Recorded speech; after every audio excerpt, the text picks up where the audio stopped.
Hello and welcome to Old Faithful. I'm your host, Matt Trask.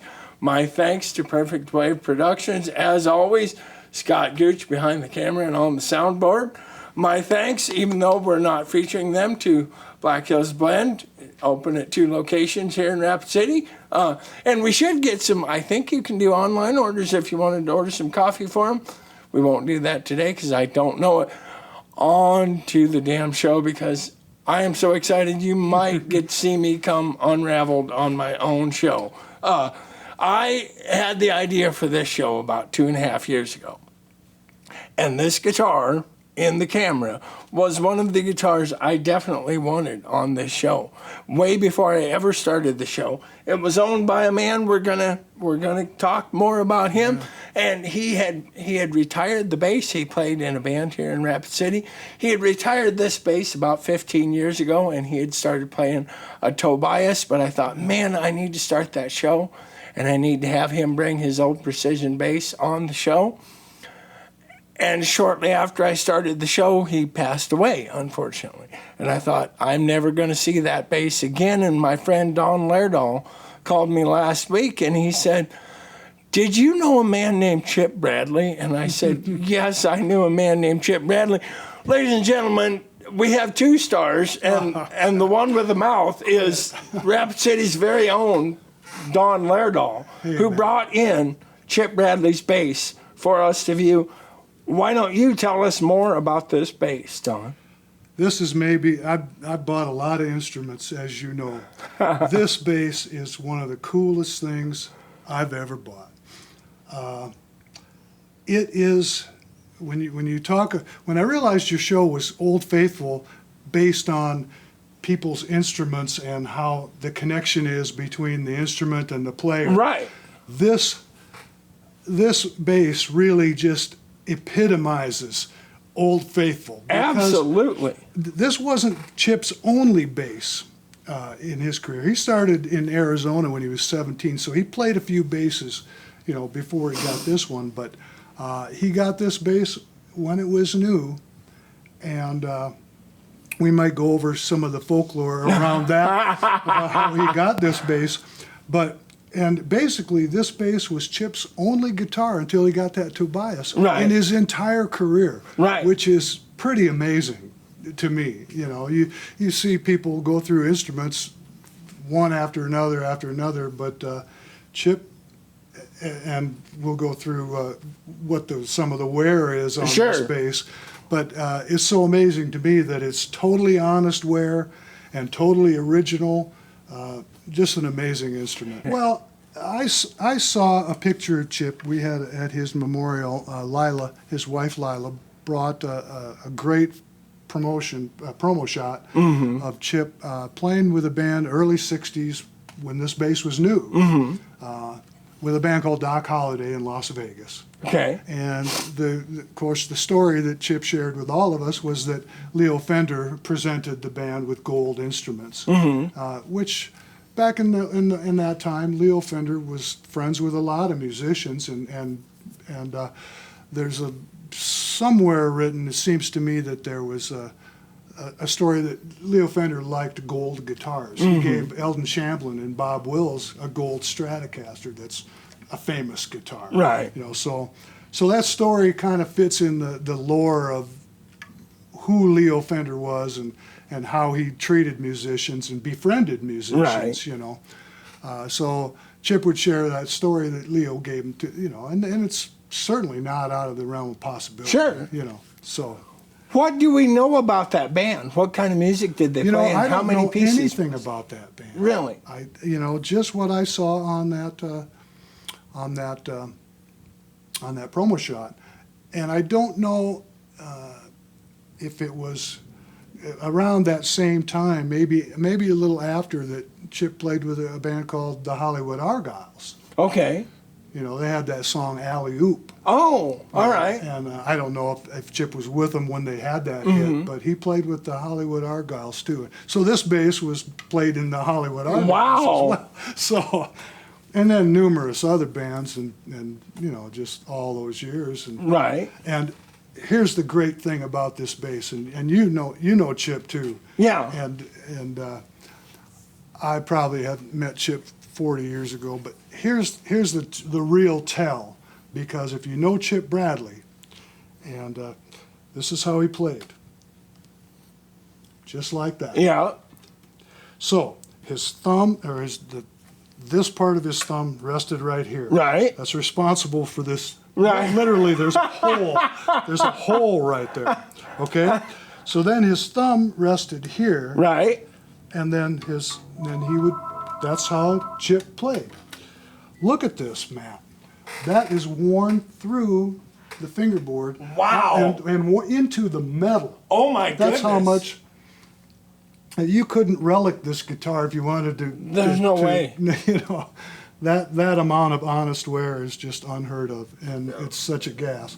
When Lila called me and I picked up the bass, it didn't work. The pots were seized. Actually. Okay. So I had to open the guitar. Right. And you can tell. Poor you, by the way. Well, sometimes you can tell when a screw has never been turned. Right. You Yeah. know? And I don't think Chip ever opened up this. Really? He wasn't the kind of guy who would dink around and Right. mess with it or modify it or just whatever. played it. He just played it. This Yeah. was his hammer. You know, this was his tool. And I showed you some pictures earlier of what the original color is underneath, and completely different than this. And that changes depending on how much clear coat or whatever was put on at the factory, which was also completely different depending on who shot it. So. One more thing, looking at the front, we still have the bridge cover and what do you call this? The finger rest? This would be the pickup cover. Yeah. Okay. And this is the Bridge cover, ashtray. which I would imagine is somewhat uncommon Oh, yeah. to have come with the guitar of this vintage. Well, it came with the guitar. Right. But Most people would generally take them they off take and them lose off them. and, yeah, Right. they get misplaced over the years, too. So that's kind of interesting, too. Sometimes they'll have foam, Right. you know, in there that's disintegrated. So I can assume safely that it had the finger pull when he got it. Finger rest, yeah. Yeah. That's- Okay. Yeah. And then one thing I did notice, if you could turn it around, I have a question. Yeah. There is a strap button up here. Would that have come from the factory, or Yep, that's original. they did? They put a strap button there and there, so you could go either way. Yeah. I see. Isn't that funny? That is kind of funny. You still had some old hillbillies that wanted their Right, strap to wanted go their- over there. Right. Yeah. Huh. Boy. Hillbillies. We could just tell us about this here. There's a washer on that screw. Oh. That couldn't have been original equipment. No, it's just that had cracked away. Right, yeah. And it shrunk so far away from the screw hole that the screw no longer Right, held it in. yeah. So I put that little washer. Okay. He had a big washer on it. I put a little smaller Right. washer on it. But yeah, you can see this one too is not really holding the. He had retired it, as we said. Yeah, you know, we talked about this for probably 20 years. Yeah. Him selling me this bass. Right. And so I was really happy when Lila called me after Chip passed. But you know, it's hard to do those deals with Right. friends Sure. and their estates. And, It still makes sound, as we're going to see at Oh, the end of the yeah. video. Did you notice anything that shows that it needs special care in its twilight years here? Or no, absolutely not. This thing, you know, it's a player, obviously. Right. It's kind of interesting, though, because you'll see there are examples, maybe a little more common with some Les Pauls, maybe some other Fenders, where the finish will actually, if you play it, it'll actually flake away Right. every time. This is on there good enough now, like even this little cracked area here, Right. where it's going to stay there. Right. You know, and even if it doesn't, it's part of the story. Right, it's going You to know, be part it of really the story. is. Yes.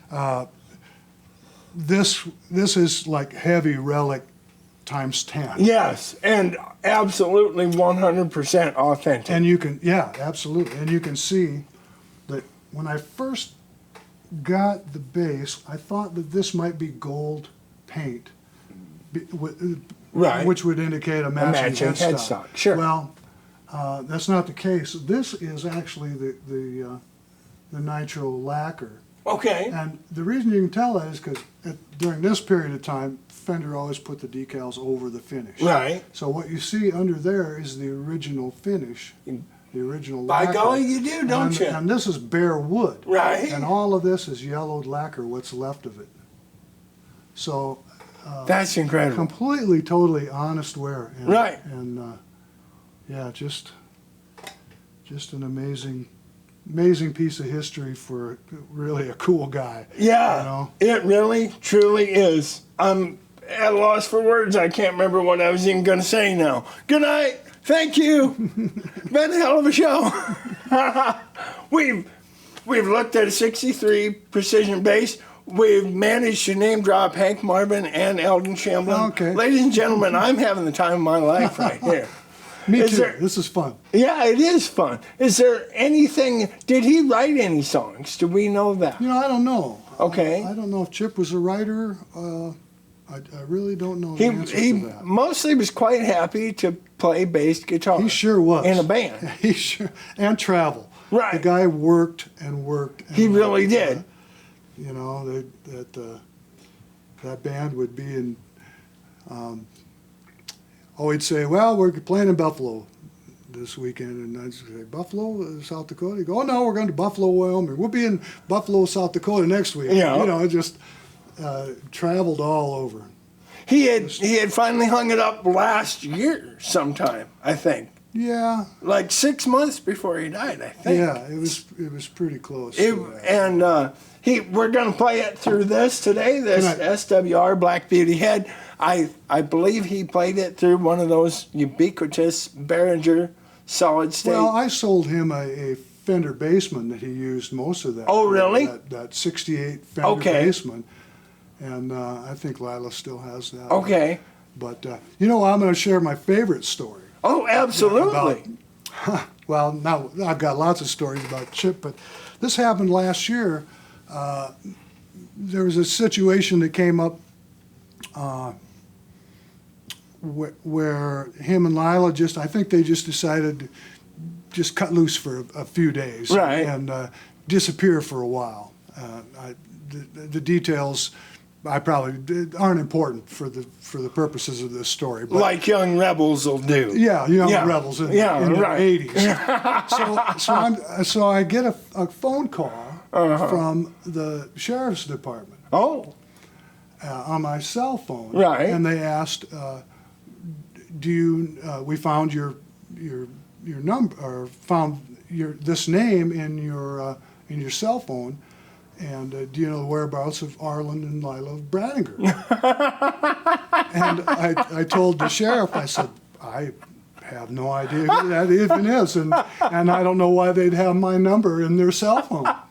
So he goes, okay, thanks, because they were looking for him. Right. And I've known him probably 40 years. right. Never knew his name wasn't Chip Bradley. Right. You know, Right. What a gas.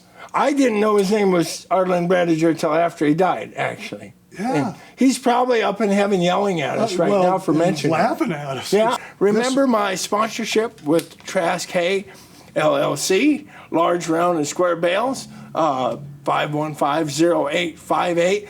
My thanks to Don Lerdal. Today I'm going to say Matt Trask says, life's pretty short. Start your guitar show before your friends die. Indeed. Thank you. Yeah. How about we turn? It's on. All right. Yeah, well, Give her hell, Don. This is also, I'm not a bass player, but even with old strings, this bass, It does. just imagine how many songs Chip played on this bass. Right. You know, it's hard to even go there, you know. So, it's really an important instrument. It is. Yeah. We all miss him.